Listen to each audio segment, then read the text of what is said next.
A conversation with 60 Minutes producer Dragan Mihalovic about the lawsuit Juliana versus the United States, in which 21 kids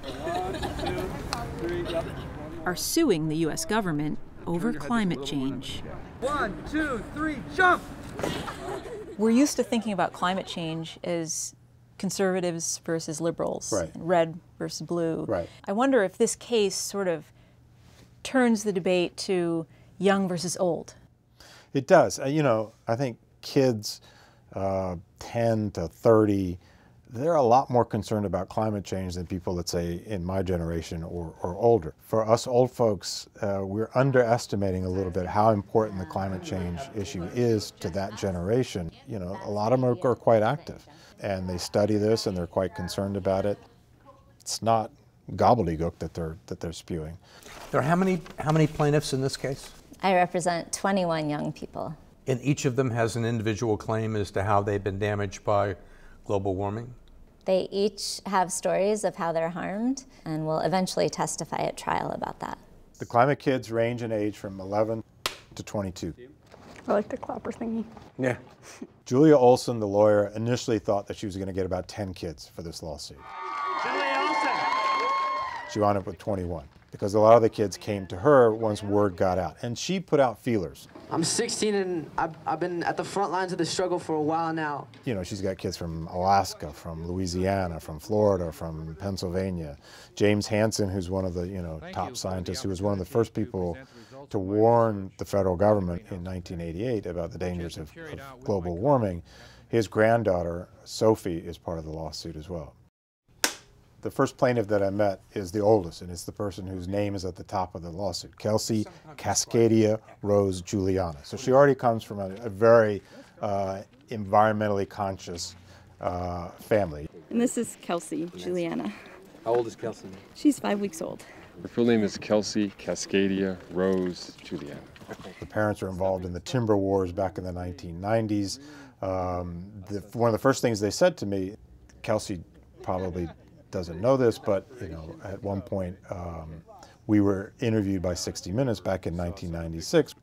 And I thought, wow, okay, we have archives going back ages, and I'll go back and take a look. So tape was found, and sure enough, there's 5-week-old Kelsey at the barricades.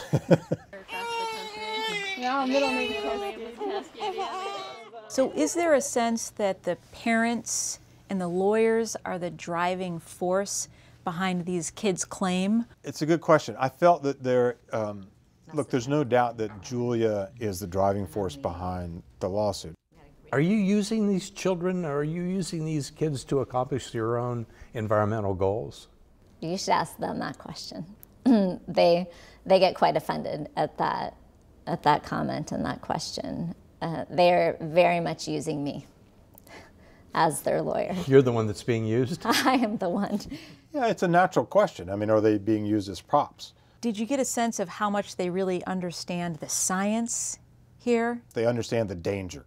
That's for sure. Jaden Foytland told me, when it rains at night, all I can think about is that storm in August of 2016. As she puts it, she woke up and she put her ankle in climate change, basically. I was never expecting to have my house flooded, so to have that whole thing happen, it really just felt like it was a dream, or as if I was just losing my mind or going crazy. So when it rains at night, she's thinking, well, what am I going to wake up to?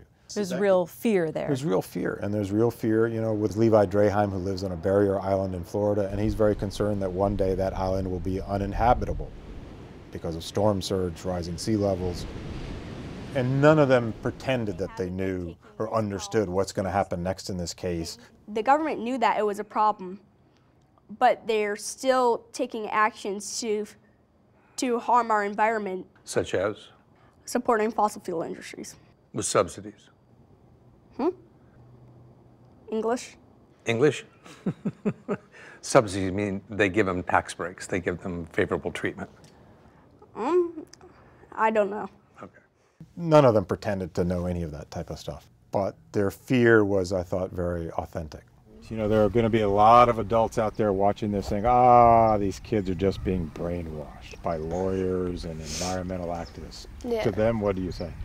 I still know science. I still trust science more than I trust older generations that tell me that I'm wrong. Although I am 15, my age doesn't discredit science. I'm forever going to know what I know, and I'm forever going to trust science in that way.